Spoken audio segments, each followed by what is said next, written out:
There's a delivery driver in your body that shows up every time you eat. And if you've been gaining belly fat, even though you think you're eating healthy, this driver is probably the reason why.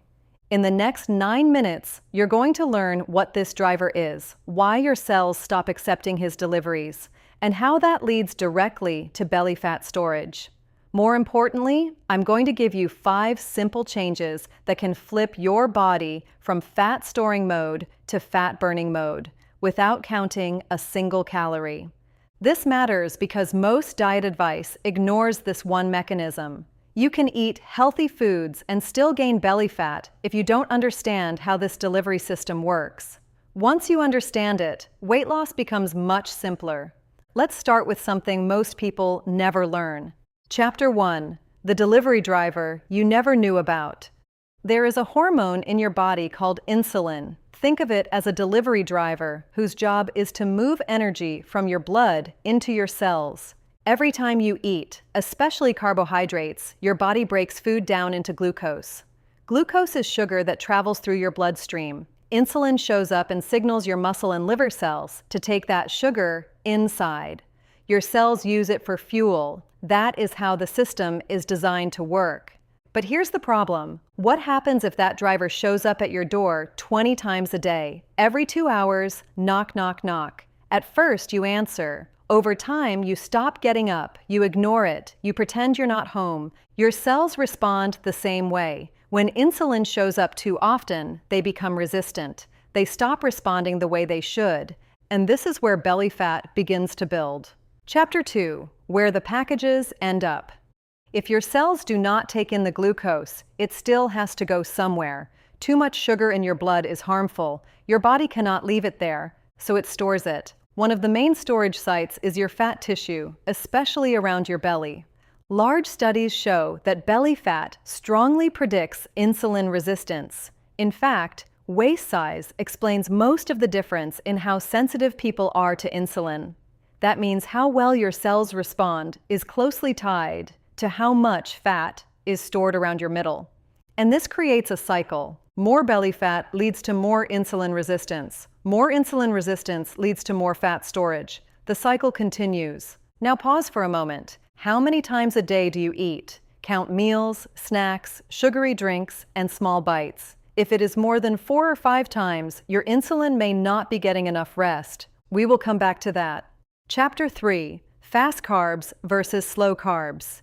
Now let's talk about the type of food you eat. Some foods break down very quickly. White bread, white rice, pastries, and sugary drinks can turn into glucose within 15 to 30 minutes. That causes a fast and large rise in blood sugar. Your pancreas responds by releasing a large amount of insulin.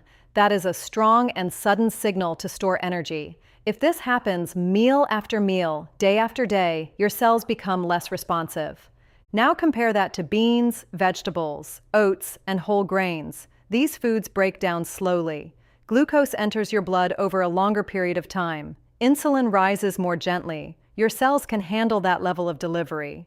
The system works better when the load is slower. Fast carbs overwhelm the system. Slow carbs support it. But there is something even more powerful than choosing slow carbs. Chapter 4: The fiber advantage. Fiber changes how fast sugar enters your bloodstream. Soluble fiber, found in oats, beans, apples, and many vegetables, forms a gel in your digestive system. This gel slows down how quickly glucose moves into your blood. That means a smaller blood sugar rise. That means less insulin is needed. Clinical studies show that adding fiber to a meal can lower blood sugar spikes by 20 to 40%. That is a meaningful difference. Here is a simple example. An orange and a glass of orange juice contains similar amounts of sugar, but the orange has fiber, the juice does not.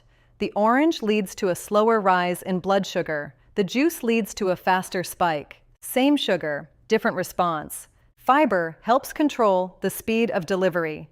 Chapter 5: The snacking problem. For years, many people were told to eat every 2 to 3 hours to boost metabolism. That advice sounds reasonable, but it does not support insulin health. If you eat at 7 a.m., snack at 9, eat again at noon, snack at 3, eat dinner at 6, and have dessert at 9, insulin rises each time. it may not fully return to baseline before the next rise. That means your body stays in storage mode most of the day. Insulin has two main modes. When it is high, your body stores energy. When it is low, your body can access stored fat for fuel. If insulin never drops, fat burning is limited. Studies comparing meal frequency show that eating fewer meals per day can improve blood sugar control, even when calories are the same. Sometimes the key is not adding more meals, it is allowing space between them. Chapter 6: The Protein and Fat Support. Protein and healthy fats have a smaller effect on blood sugar compared to refined carbohydrates. When you build meals around protein, healthy fats, and fiber, blood sugar rises more slowly. Insulin does not need to spike as high. Good protein sources include eggs, fish, chicken, Greek yogurt, tofu, and beans. Healthy fats include olive oil, nuts, seeds, and avocados. When you combine these foods with carbohydrates, they slow digestion and reduce the speed of glucose entry into your blood.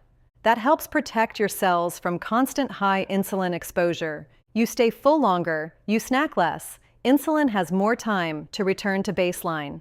Chapter 7: The Overnight Reset.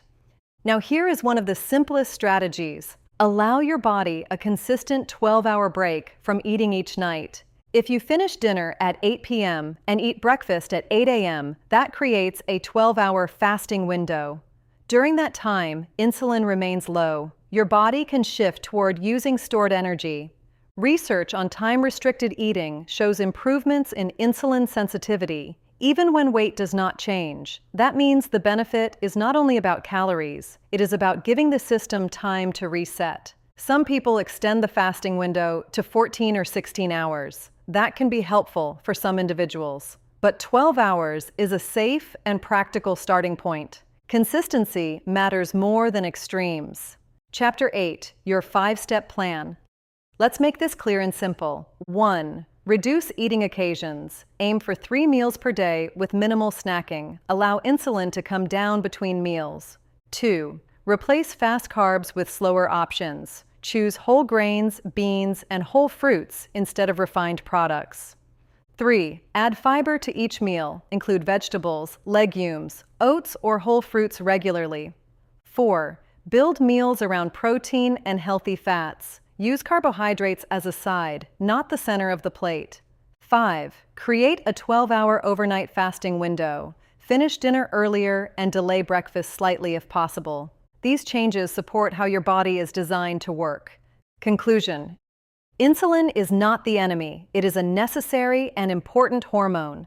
The problem begins when it is elevated too often. When insulin stays high throughout the day, your body stores more energy and burns less. When insulin has time to fall between meals and overnight, your cells respond better. That improves energy use. That reduces fat storage. That supports long-term metabolic health. You do not need extreme dieting. You do not need constant calorie counting. You need to understand the system. When you work with your body instead of overwhelming it, it responds. And that is when change becomes sustainable. If this helped you understand belly fat in a new way, subscribe for more clear and science-based explanations. I will see you in the next video.